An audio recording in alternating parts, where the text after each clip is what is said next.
Hello and welcome to another update video about XRP. So XRP is consolidating on a pretty high level above the previous 2021 bull market high. Today, basically sideways consolidation today. And yes, XRP has dropped quite a bit from the high, but it really isn't far if you consider where we actually come from. And this is really just a small part of that rally that we've seen, right? So the current idea is that we are still in a larger degree third wave. Within this third wave, we have some sub-wave structures we are actually actively tracking. The idea would be that this is some kind of a third wave that's currently unfolding. It's still unfolding right now, and in this we're dealing with 1, 2, 3, 4, 5. So we could be in this internal fourth wave, but we will see that. You will see that on the smaller time frame. I don't want to add too much detail to the long-term chart. The idea is we are in some kind of a fourth wave. I don't think the overall rally is done, but clearly there is some potential for a more substantial correction. Absolutely, yeah. So we could be in the start of it, but the overall focus remains on higher prices, and we don't really have enough price data to confirm that we are in a larger correction like this circle 4, which could find support in the region between, let me just double check that.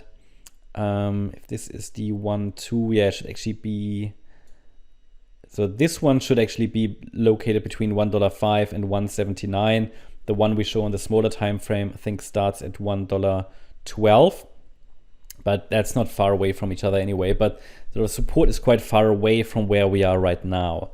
And the microstructure isn't really easy to interpret in this move to the upside due to all these extensions. So all we can do is to highlight where the Fibonacci support levels are.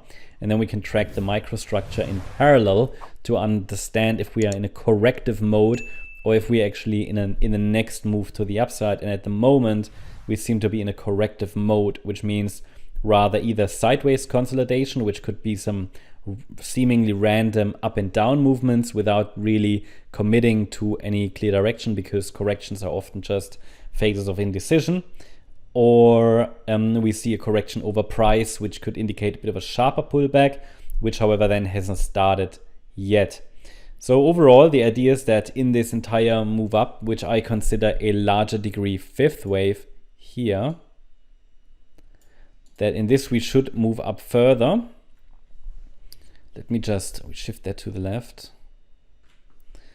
And that we are moving up in C, wave C of 5. And within this C wave, we are probably in the late stages of circle 3. The next upside levels to watch are round about 320, 330 area, the previous all-time high. And then above that, 420. Not sure if we get there with the current third wave, but in the fifth wave we should, provided support levels hold. And I mean, it would even be ideal if we don't break below the 2021 high. That's at $1.96. Let's take a look at the smaller time frame chart. So that's the wave count I'm tracking here. We have this 1, 2, third wave might have topped. That's wave 3 of circle 3. And you just saw circle 3 on the larger time frame. I thought about a micro count I could add here, which I did today. As I said to you the last few days, we just need a little bit more price data. We just need a little bit more price data to confirm what's going on. And I still don't really have seen much progress since let's say this correction started. It's a 3-wave move down for me, so it looks corrective. So it looks like we're eventually going to go higher, at least best I can tell right now. But it is unclear to me which wave degree it is. Well, actually, assumption would be it's this wave 4, but support is far away due to all these extensions.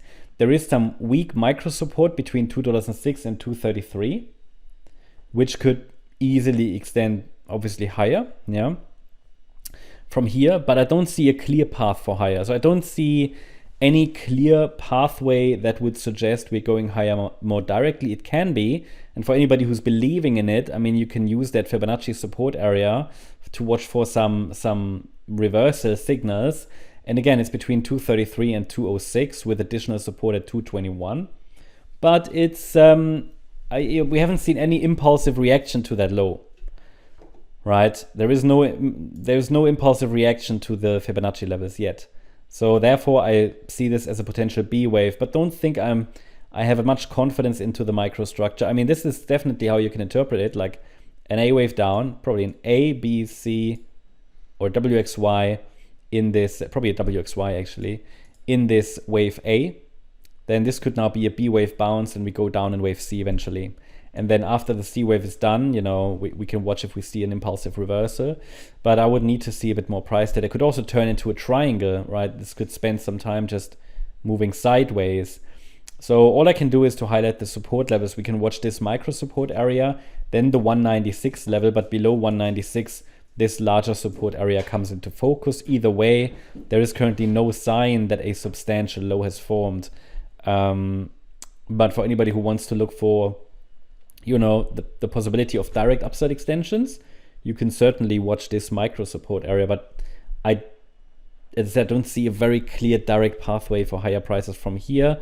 It can always be that this is another like 1-2 setup that we've seen, yeah, like from here. This was an internal triangle, that this is another 1-2.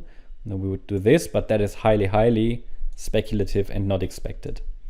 That's the update about XRP. Hope you liked the update. If you did, please hit the like button, leave a comment, and subscribe. And if you really like the content, then please check out the channel membership. Also, make sure that you follow us on Instagram and Twitter for additional content. Thanks a lot for watching. Bye-bye.